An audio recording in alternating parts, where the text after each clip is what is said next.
Welcome to Daily News Brief, your clear, concise look at today's top headlines.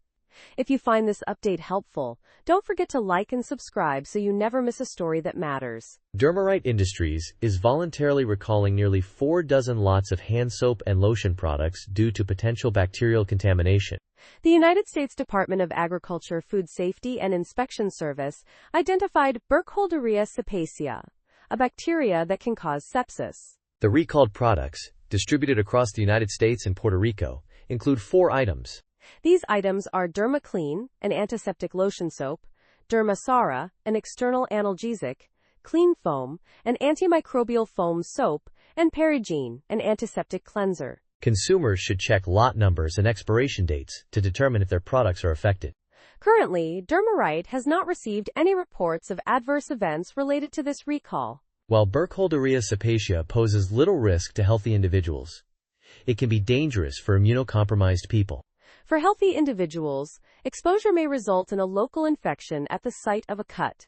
However, for immunocompromised individuals, the bacteria could enter the bloodstream and cause life-threatening sepsis. The Centers for Disease Control and Prevention states that Burkholderia cepacia is commonly found in soil and water. Symptoms of infection range from none to serious respiratory infections, with fever and fatigue being early indicators. Dermarite has notified distributors and customers to destroy all affected products. Consumers who have purchased the recalled products should return them to the place of purchase for a full refund. If you have used these products and experience any health problems, contact your physician or healthcare provider. Dermarite encourages consumers to report any adverse reactions to the Food and Drug Administration. This recall is a precautionary measure to protect consumers from potential harm. New evidence suggests Indiana University President Pamela Whitten plagiarized her dissertation. Plagiarism is a serious offense in universities and can lead to severe consequences for students. Professors might ask students to redo the assignment or give a failing grade on the assignment itself. They could also fail the student in the entire course and require withdrawal. In severe cases, plagiarism can result in disciplinary probation, suspension, or even expulsion. Plagiarism, according to Merriam-Webster, is presenting someone else's ideas or words as your own without credit. Students are expected to produce original work to earn their degrees and diplomas. This is why plagiarism is taken seriously and violates academic honesty policies. At Indiana University, students caught plagiarizing face serious repercussions. Faculty members who suspect misconduct must meet with the student to discuss the issue. If the student does not attend the meeting, the faculty member will complete their investigation. If misconduct is confirmed, sanctions are imposed and reported to the dean of students. These sanctions can include a lower or failing grade on the assignment or the entire course. Students might also have to redo the assignment, complete additional assignments, or be withdrawn from the course. A failing grade due to plagiarism will remain on the student's transcript and affect their grade point average. Even if the course is retaken, the failing grade remains on their record permanently. Tropical Storm Erin formed in the Atlantic on Monday, August 11. The National Hurricane Center anticipates Erin could become a hurricane by Wednesday, August 13. It may even strengthen to a major hurricane by Saturday, August 16. AccuWeather predicts Erin might move north, parallel to Florida, as it nears the Caribbean. The National Hurricane Center is also monitoring a new disturbance in the Gulf of Mexico. This disturbance has a low chance of development but could bring heavy rain to the Florida Panhandle. 2 additional systems are being tracked in the Atlantic Basin. 1. Invest 96L is moving north with a low chance of development. The other is a non-tropical low-pressure area near Nova Scotia. It also has a low chance of becoming a tropical system. Tropical Storm Erin formed from Invest 97L on Monday morning. The National Hurricane Center issued its first advisory at 11 ante meridiem, August 11th. Erin is expected to strengthen as it moves across the Atlantic. Forecasters predict it will reach hurricane status by Wednesday, August 13th. By Saturday, it could become a major hurricane, with winds of 115 miles per hour. It is too early to determine the potential impact of Erin on Florida or the United States. However, even if Erin stays away from the coast, it could bring increased surf and rip currents to the East Coast next weekend. This could occur as early as next week, according to AccuWeather. 19-year-old influencer Ethan Guao is stranded in the Chilean Antarctic after a fundraising mission went awry. He intended to be the youngest person to fly solo to all 7 continents while raising money for childhood cancer research. Guao landed his small plane illegally in Chilean Antarctic territory after providing false flight plan information. He was authorized to fly over Punta Arenas, but continued south to Antarctica in his Cessna 182Q. Guao was initially charged with providing false information and landing without authorization. However, a judge dropped the charges in exchange for a $30,000 donation to a children's cancer foundation. He must also leave Chile as soon as weather conditions permit, and is banned from returning for 3 years. Guao has been staying at a military base due to the harsh Antarctic winter and lack of available flights. He expressed relief at the outcome and hopes to resume his original mission soon. The Chilean prosecutor stated that Guao's plane is not currently capable of flight without providing further details. Guao is consulting with his lawyer to determine if he can fly his plane out of Antarctica. He is awaiting approval for his departure flight and wants to continue his mission. Guao is also responsible for covering all costs associated with his stay at the military base. This includes his aircraft security, personal maintenance, and all expenses for his return trip. He expressed hope that he would be granted permission to leave soon. The situation highlights the challenges and legal complexities of undertaking ambitious expeditions in remote areas. Country music star Spencer Hatcher has canceled upcoming performances due to the tragic loss of his mother, Holly Hatcher. Holly Hatcher was killed during a home invasion in Virginia, a devastating event that has left the family in mourning. Spencer shared the news on Instagram, expressing his sadness and requesting privacy for his family. The Rockingham County Sheriff's Office responded to a 911 call regarding the home invasion on August 3. Upon arrival, they found Holly Hatcher's husband, Michael Hatcher, with injuries from an altercation with the intruder. The intruder, Kevin Walker, was found deceased in the driveway. Holly Hatcher was found inside the home with fatal wounds from a knife attack. The police report indicates that Walker attacked Michael Hatcher with the knife, and the altercation continued outside. Michael Hatcher retrieved a handgun from his vehicle and fatally shot Walker in self-defense. Spencer and his father held a press conference on August 7 to address the incident. They described the event as highly unusual and committed to sharing only verified information. Michael Hatcher spoke emotionally about the trauma and pain caused by the tragedy. He also expressed gratitude for the outpouring of support from the community. The country music community has rallied around Spencer, offering condolences and support. Spencer has not announced when he will return to performing. He expressed gratitude for the love and support shown to his family during this difficult time. A 13-year-old was rescued from forced labor at a Houston massage parlor due to a tip from a local resident. The Harris County Sheriff's Office confirmed the arrests of the parlor's owners and manager. The rescued teenager is now receiving the necessary support services. Sheriff Ed Gonzalez expressed gratitude for the resident who reported the illegal activity.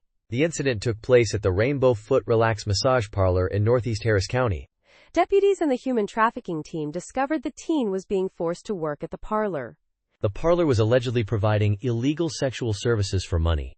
Following an investigation, authorities rescued the teen. The owners, 76-year-old Shi Xin Chao and 52-year-old Cheng Shi Zhu, were charged with promotion of prostitution. The parlor's manager, 43-year-old Youngkin McGee, faces the same charges. All 3 individuals were booked into the Harris County Jail. They have since been released on bond. Sheriff Gonzalez thanked the resident, emphasizing the importance of reporting suspicious activity. He also acknowledged the assistance of the Federal Bureau of Investigation Houston, the Harris County Licensing Bureau, and the Precinct 5 Constable's Office. This information comes directly from the Harris County Sheriff's Office. The investigation highlights the continued efforts to combat human trafficking in the area. In Aceh, Indonesia, an Islamic court sentenced 2 men to 80 public canings each for hugging and kissing.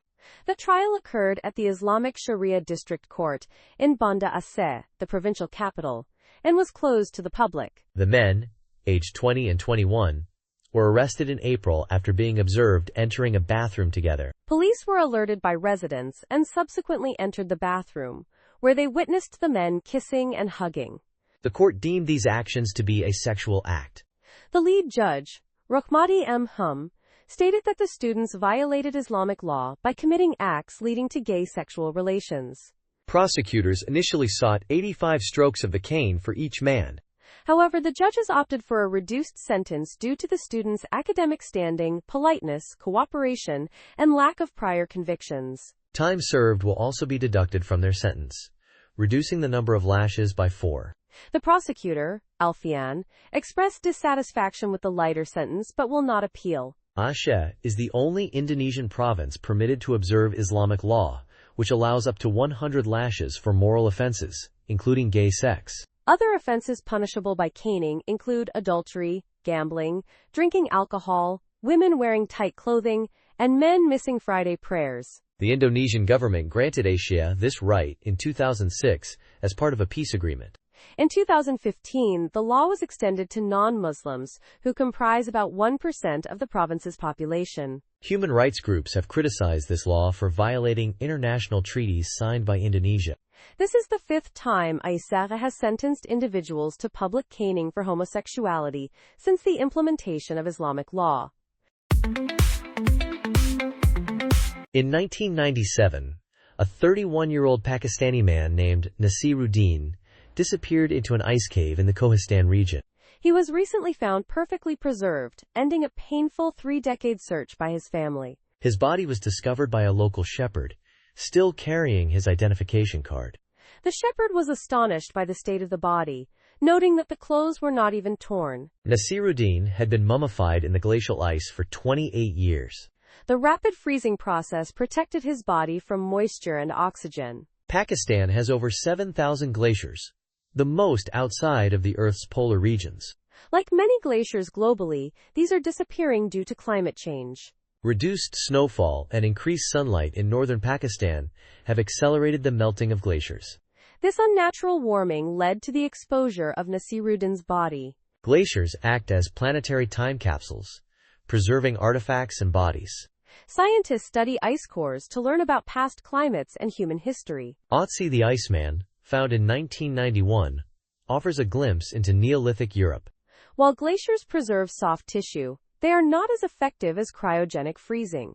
Nasiruddin's fate is shared by other explorers in high altitudes. Mountaineer Sandy Irvine, lost on Everest a century ago, was partially recovered last year. Cleanup crews on Everest often find frozen climbers. As glaciers retreat, more tragic and wondrous mysteries may be revealed. A viral video recently surfaced showing a man vaping in an airplane bathroom.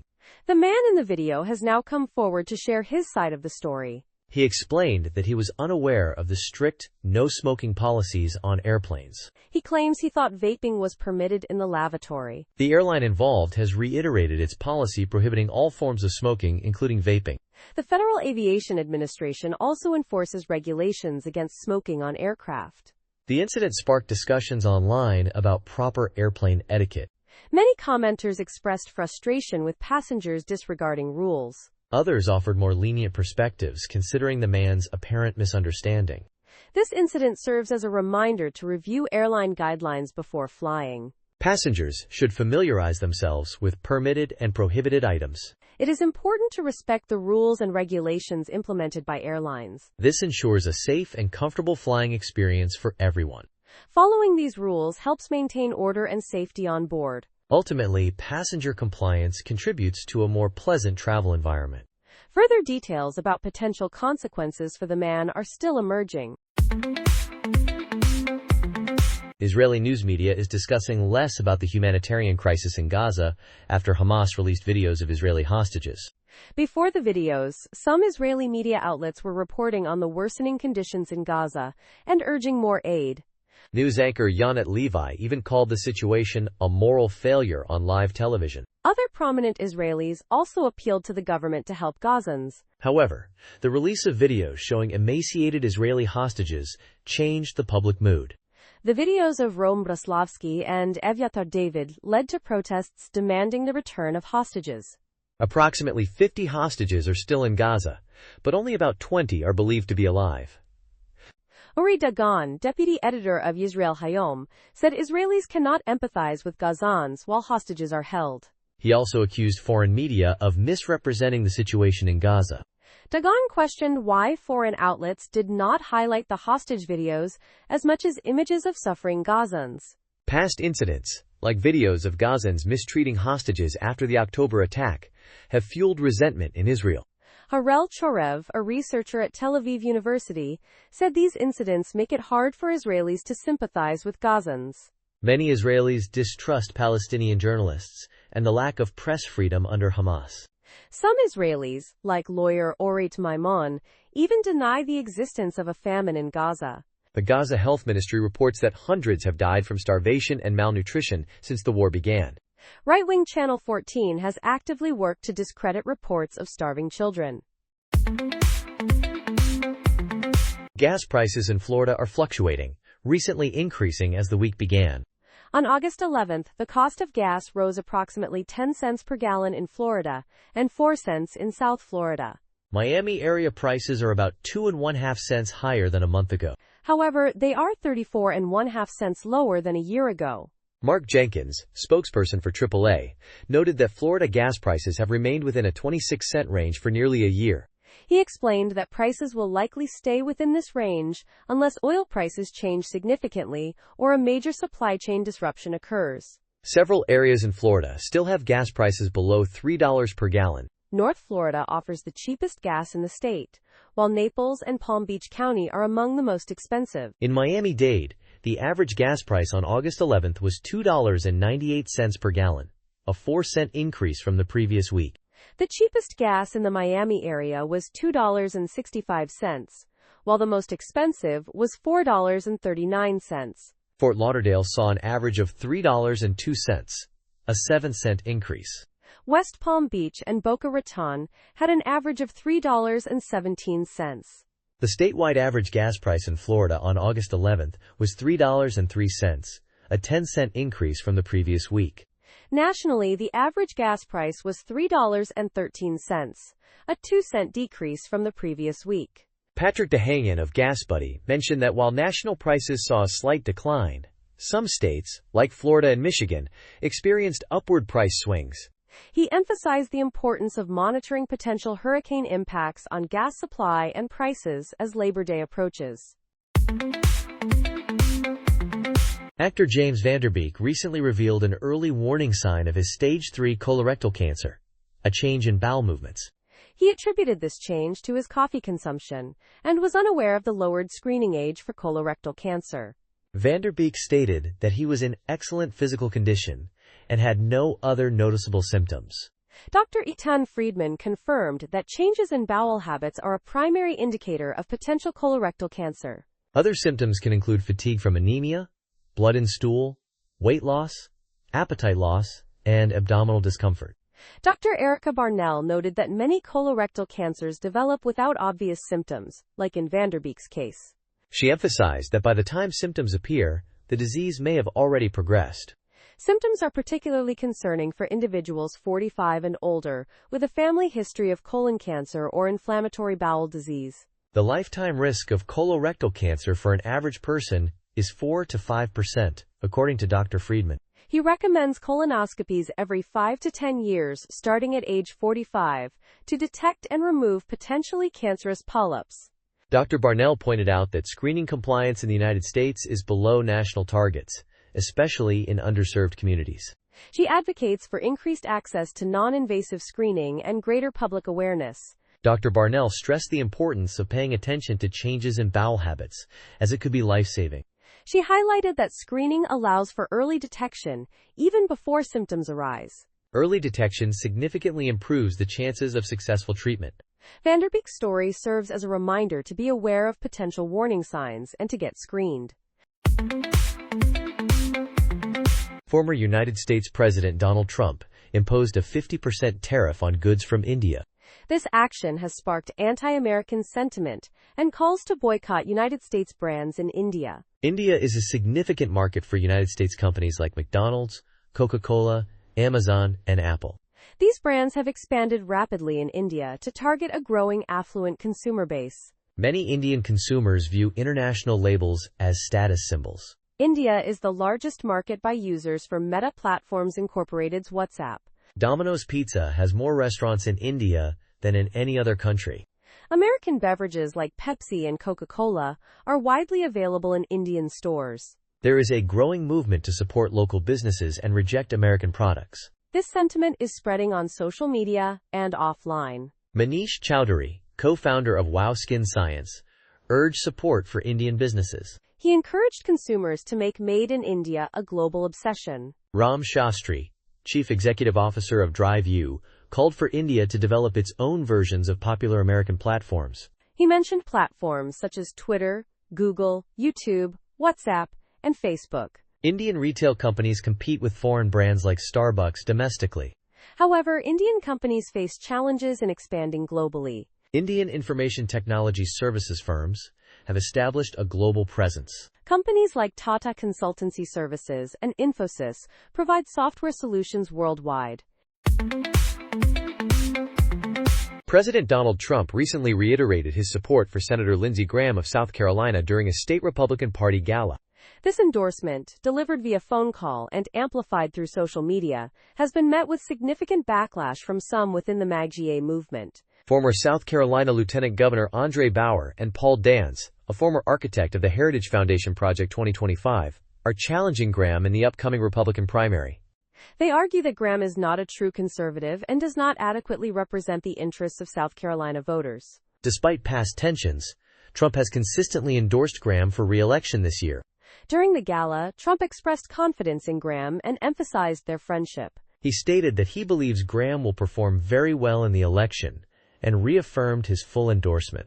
However, many MAGA supporters expressed their disapproval of this endorsement on social media. Some commented that they would continue to support Graham's primary opponents, regardless of Trump's stance. Others expressed strong criticism of Graham and questioned Trump's judgment in endorsing him. Some individuals expressed their declining support for Trump due to this endorsement. They questioned how MAGA supporters could reconcile their opposition to establishment Republicans with Trump's support for Graham. One former New Hampshire state lawmaker expressed confusion over this perceived contradiction. Another user stated that the MAGA movement needs to be more assertive in defending its values. Paul Dance, one of Graham's challengers, responded to the endorsement by highlighting Graham's long tenure and broken promises. He argued that Graham is clinging to Trump's support out of fear of losing his Senate seat. Instant payment apps like Venmo and Apple Cash make it easy to send money to family and friends. However, these apps also provide scammers with new avenues to defraud unsuspecting users. A common tactic involves receiving a payment from an unknown number. Later, the sender might claim they accidentally sent the funds to the wrong person and request a return. While this may seem like a genuine mistake, it is often a scam known as an accidental deposit scam. This scam can cost victims thousands of dollars. In these scams, fraudsters use stolen financial information to send money to random users. They then quickly request the return of the funds, claiming it was an error. Their goal is to trick you into sending your own money, which they then quickly withdraw. Once the true account owner detects the fraud, the bank reverses the initial payment, leaving you liable for the returned funds. Some warning signs include receiving a payment from an unknown sender, especially for a large amount. Also be wary of requests for repayment through different methods or urgent messages claiming a crisis. Even if the money appears in your account, it is not yours to spend. The best course of action is to notify the payment app and wait for their instructions. President Trump sought funding for border security and deportations shortly after his inauguration. Congress approved a substantial budget increase for the Department of Homeland Security, nearly doubling its annual budget. This funding has fueled increased immigration and customs enforcement operations across the nation. These operations are central to President Trump's promise of a large-scale deportation effort. The significant increase in funding has raised concerns in Congress. Lawmakers from both parties are seeking more detailed information about how the funds are being used. The bill provided broad categories for funding but lacked specific policy details. Beyond the bill, the administration has reportedly shifted funds from other agencies to support immigration enforcement. Senator Chris Murphy criticized Homeland Security for its spending practices. He expressed concern about the rapid increase in spending on deportation efforts. He also raised concerns about the lack of congressional oversight in this process. The House Homeland Security Committee has requested a briefing on the use of these funds. They want to understand how the Department of Homeland Security plans to allocate the resources. They also noted the record low levels of border apprehensions. The Department of Homeland Security stated it is working with the committee to provide the requested information. They confirmed they are exploring options to increase detention capacity, including using military bases. This represents a shift in immigration policy, focusing on enforcement within communities. Various government agencies are involved in this approach to immigration enforcement. A 13-year-old girl riding an electric bicycle was hit by a vehicle on Sunday in San Diego. This incident happened around 9:18 Pacific Mountain Time on Babcock Street at Paseo del Sur. A 16-year-old boy driving a Toyota pickup truck made a left turn in front of the southbound electric bicycle. Both the truck and the bicycle had green lights at the time of the incident. However, police say the Toyota driver violated the bicyclist's right-of-way. The 13-year-old girl suffered a fractured right femur as a result of the collision. Police do not believe driving under the influence was a factor in this crash. Authorities are encouraging anyone with information to contact the San Diego Police Department. The incident occurred in the Black Mountain Ranch community of San Diego. The 16-year-old driver was traveling northbound on Babcock Street. The collision occurred when the driver made a left turn onto Paseo del Sur. The girl on the electric bicycle was traveling southbound on Babcock Street. The San Diego Police Department is investigating the incident. Information can also be provided anonymously through Crime Stoppers. The Crime Stoppers number is 88-8580-8477. This incident is a reminder to be cautious at intersections, even with a green light. 22-year-old Laura Mueller from England was diagnosed with Hodgkin lymphoma, a blood cancer, in June. Before the diagnosis, doctors attributed her tiredness to anemia and her back pain to her new office job. Mueller initially experienced symptoms like a sore neck and back during a chest infection in December 2024. She tried increasing her energy levels through coffee and vitamin supplements, but her condition worsened. Blood tests led doctors to believe her tiredness was due to anemia. They also attributed her back pain to sitting all day at her office job. Mueller felt unheard and knew something was wrong with her body. After coughing up blood following another chest infection, Mueller underwent an X-ray and CT scan. These scans revealed a mass in her chest, prompting further investigation. Through keyhole surgery, doctors confirmed the diagnosis of Hodgkin lymphoma. Hodgkin lymphoma affects the lymphatic system, part of the body's immune system. It occurs when healthy cells in the lymphatic system change and grow uncontrollably. Mueller underwent chemotherapy and reported that the disease was gone within 6 weeks. She is sharing her story on TikTok to raise awareness about her overlooked symptoms. Mueller wants others to trust their instincts if they feel something is wrong. She regrets not trusting her gut feelings sooner. Initially, doctors increased her iron intake to address the supposed anemia. They dismissed her back and neck pain as a result of her sedentary office job. Mueller is active and fit, so she found the fatigue unusual for her lifestyle. Her dizziness was also attributed to anemia, further delaying the correct diagnosis. A Colorado prison was evacuated as a major wildfire continues to grow in the state. This fire, known as the Lee Fire, has become one of the largest in Colorado history. The fire has burned over 167 square miles across Garfield and Rio Blanco counties. As of now, it is only 6% contained. All 179 inmates from the Rifle Correctional Center were safely evacuated on Saturday. They were moved to the Buena Vista Correctional Complex, approximately 150 miles away. The Lee Fire is located about 250 miles west of Denver. It is currently the sixth largest single fire in Colorado state history. Over 1,000 firefighters are working to contain the blaze. Their focus is keeping the fire west of Colorado Highway 13 and north of County Road 5. Air quality warnings have been issued due to smoke from the Lee Fire and the nearby Elk Fire. The Elk Fire is currently burning about 23 square miles. In Southern California, the Canyon Fire has reached 62% containment. This 8-square-mile fire destroyed 7 structures and injured 3 firefighters. California is also battling the Gifford Fire, its largest fire this year. This fire has burned at least 180 square miles and is 21% contained. Jimmy Kimmel recently obtained Italian citizenship, possibly as a backup plan during Donald Trump's presidency. This was revealed during his appearance on the Sarah Silverman podcast, as reported by the Daily Beast. Other celebrities like Rosie O'Donnell and Ellen DeGeneres left the United States after Trump's election victory. Kimmel stated that the current political situation is worse than anyone anticipated. He has been a vocal critic of Trump on his late-night show Jimmy Kimmel Live. Trump even boasted that Kimmel's show would be the next to be canceled, following Stephen Colbert and The Late Show. Kimmel responded to Trump's threat with a sarcastic remark, referencing a Wall Street Journal story.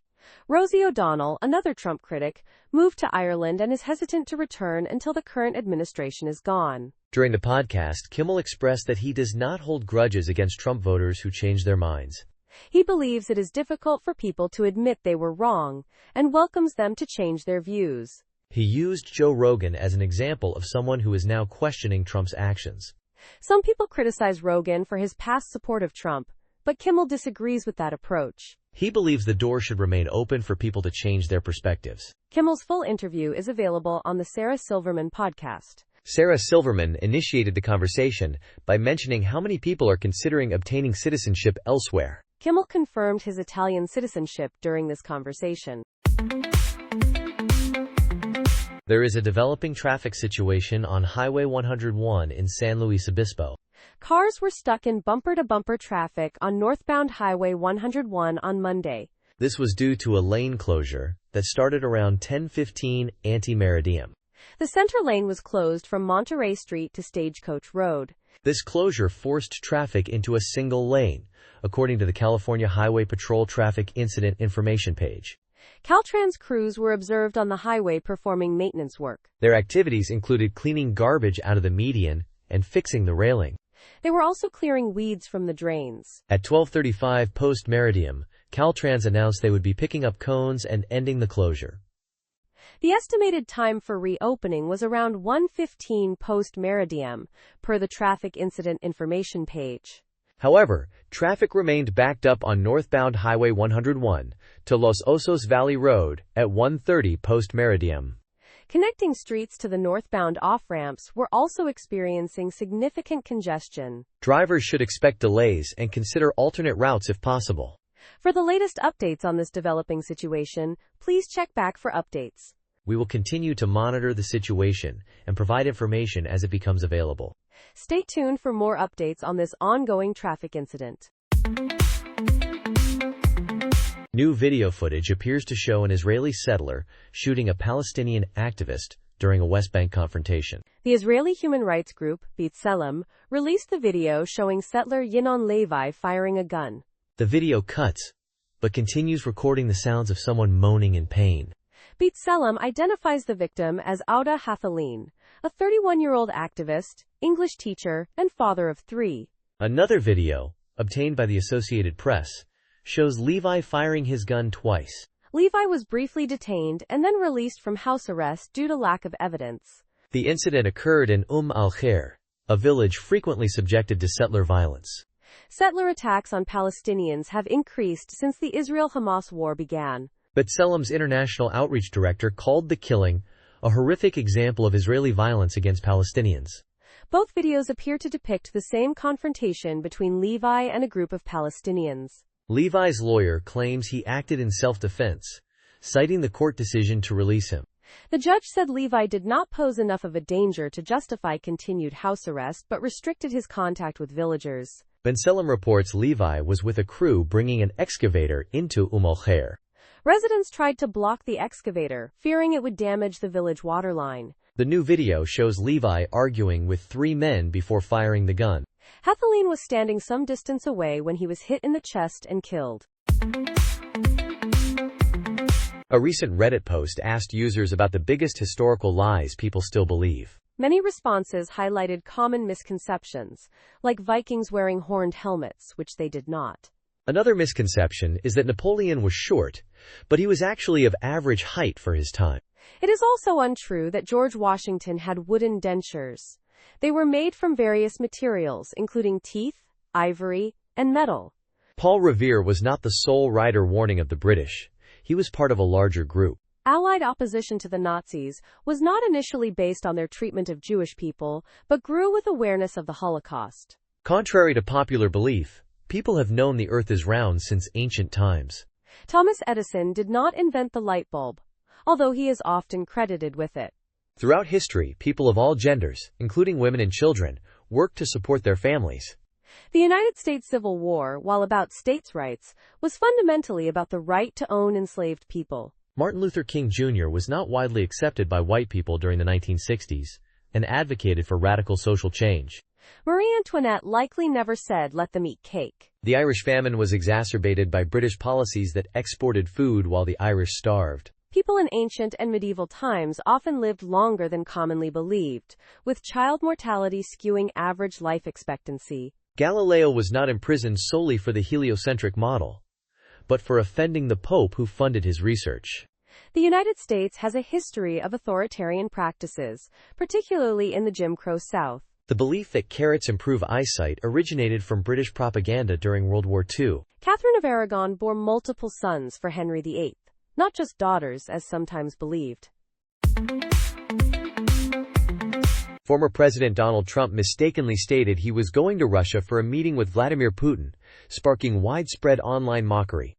The meeting is actually scheduled to take place in Alaska, not Russia, a detail the former president seemed to overlook. While discussing crime in Washington District of Columbia, Trump told reporters he was going to Russia on Friday to see Putin.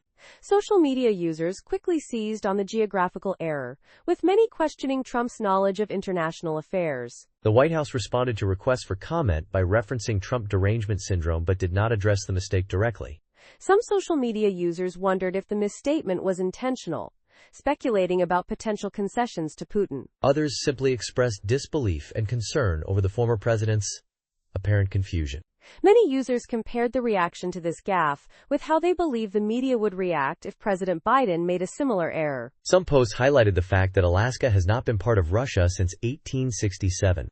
The incident fueled further debate about the former president's cognitive abilities and fitness for office. Several users shared screenshots of Trump's comments, expressing their astonishment and concern. The widespread online reaction underscored the continued public interest in and scrutiny of the former president's statements. The incident also highlighted the speed and intensity with which information spreads on social media. Some people jokingly speculated whether Trump intended to give Alaska back to Russia. The former president's remarks provided ample fodder for comedians and political commentators alike. The situation quickly became a trending topic on various social media platforms.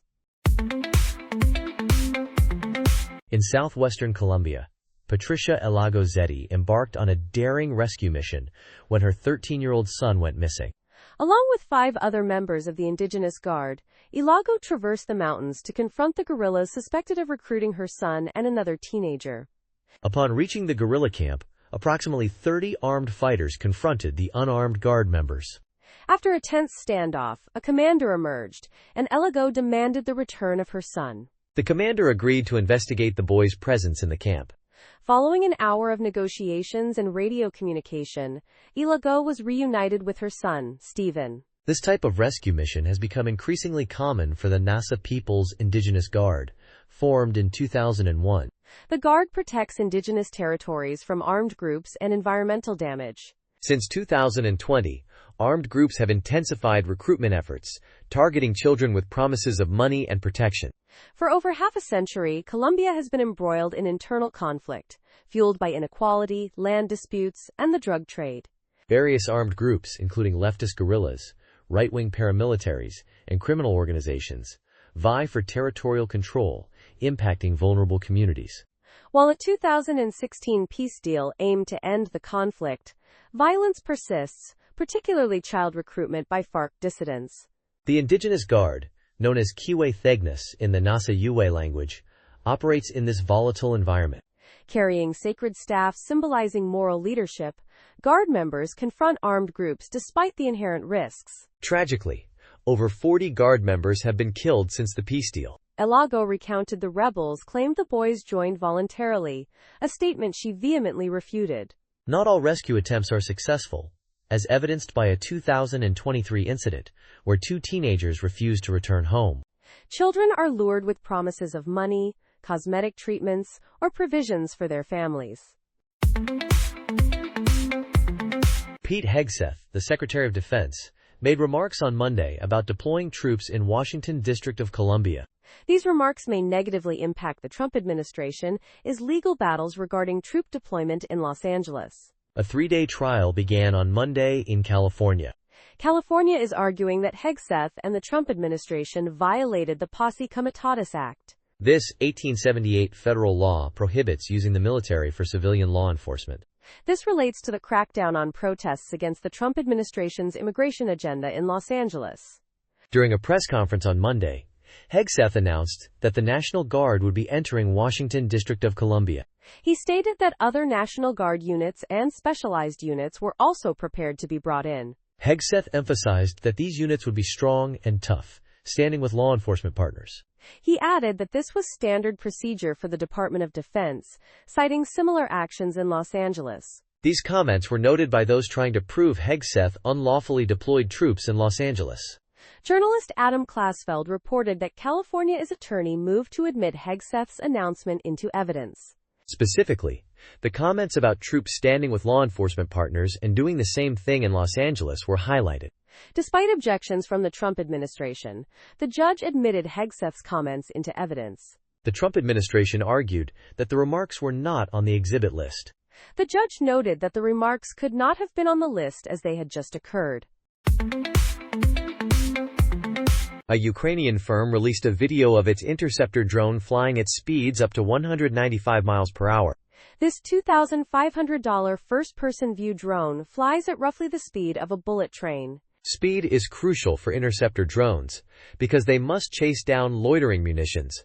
The Ukrainian firm Wild Hornets stated its Sting interceptor reached speeds up to 195 miles per hour in stable flight. This speed likely makes the system one of the fastest first-person view combat drones. The startup released a video on Monday of the Sting flying over open fields in an apparent test. A speed counter on the drone user interface indicated that the Sting reached up to 315 kilometers per hour. That is roughly the top velocity of a standard bullet train. The Ukrainian drone industry has been trying for months to improve its first-person view interceptors. Ukrainian units are increasingly using these low-cost drones as a solution against the Iranian-designed Shahed. Russia, which manufactures the Shahed locally, has increased the number of these exploding drones it deploys. Russia often pairs these drones with ballistic missiles to overwhelm Ukrainian air defenses. New Russian tactics allow Shaheds to fly higher and faster. This makes it more difficult for Ukrainian machine gun squads to hit the loitering munitions. An interceptor drone speed is key because it must be fast enough to catch the Shahed. The Shahed 136, the standard loitering munition, flies at about 115 miles per hour. Cable news network anchor Jake Tapper questioned Texas Governor Greg Abbott about his call for the removal of Democratic State Representative Gene Wu. Governor Abbott, a Republican, has taken the unusual step of demanding Representative Wu be removed from office. This demand occurs during the ongoing redistricting battle in Texas. Tapper pressed Abbott on the reasoning behind his actions. The anchor questioned the governor about his justification for this unusual step. Representative Wu is a Democratic leader in the Texas state legislature. Governor Abbott is facing criticism for his involvement in the redistricting process. The redistricting fight has become a contentious issue in Texas politics. Tapper challenged Abbott on the implications of his demands. He asked what gives the governor the right to call for the removal of a duly elected official. The interview highlighted the tension between the Republican governor and Democratic lawmakers. Redistricting has become a major point of contention between the two parties. The discussion focused on the unusual nature of Governor Abbott's actions. Tapper questioned the precedent set by such a move. The exchange became heated as Tapper pressed Abbott on his reasoning. The interview shed light on the ongoing political battle in Texas. Apple has filed a patent for an all-glass iPhone, potentially offering a glimpse into the future of smartphone design. This does not mean the phone would be entirely made of glass, but rather utilize design techniques to give that impression. The patent describes a six-sided glass enclosure composed of two primary glass members. Essentially, the front glass would curve around all four edges, replacing the metal frame, and connect to a rear glass panel. Apple aims for a seamless look and feel, making it difficult to discern where the glass pieces join. However, the patent acknowledges the possibility of multiple glass pieces being fused together, due to manufacturing challenges. The curved edges are not just aesthetic. They may also incorporate touch-sensitive controls and display information. The patent illustrations show potential touch buttons for volume, Wi-Fi, and possibly airplane mode. These edges could potentially house a new version of the control center, replacing the traditional pull-down menu. Other possibilities include media controls and navigation buttons, similar to features seen on earlier Samsung Galaxy Edge displays. The patent also mentions holes for microphones and speakers, suggesting these components will not be integrated under the display. While the design shares similarities with rumored iPhone 20 features, the release of this all-glass iPhone remains uncertain. Patents do not guarantee product release, and designs can change during development. Therefore, it is important to remember that this is just a potential future design, and not necessarily a confirmed product. We will have to wait and see how this technology develops, and whether it eventually makes its way into a future iPhone. In the meantime, we can still anticipate the upcoming iPhone 17 launch, with rumors suggesting an Apple event around September 9th. Two Chinese ships collided in the South China Sea on Monday during a chase involving a Philippine vessel. A China Coast Guard ship was pursuing a Philippine patrol ship when it struck a Chinese Navy destroyer. Video footage released by the Philippines shows the dramatic collision between the two Chinese vessels. The incident occurred approximately 11 nautical miles east of the disputed Scarborough Shoal. The China Coast Guard vessel was tailing the Philippine ship at high speed and using its water cannon. As the Coast Guard ship closed in on the Philippine vessel, a Chinese Navy destroyer unexpectedly passed between them. The Coast Guard vessel then slammed into the destroyer, causing significant damage to both ships. The Philippine Coast Guard spokesperson, J. Tariela, described the Chinese Coast Guard vessel's maneuver as risky. The collision resulted in substantial damage to the front of the Coast Guard vessel. The Philippine Coast Guard offered assistance to the Chinese, including man-overboard recovery and medical aid. It is unclear how many Chinese crew members were injured in the incident. The Philippines has consistently urged China to adhere to international regulations to prevent collisions at sea. They also encouraged China to handle these situations with professionalism. The Philippine Department of National Defense condemned the incident as atrocious and inane behavior. The collision is the latest in a series of confrontations between China and the Philippines in the South China Sea. Tensions have escalated between the two nations in recent years, with the Scarborough Shoal a frequent point of contention. Thank you for listening. Stay informed, stay aware, and join us again for more updates that matter.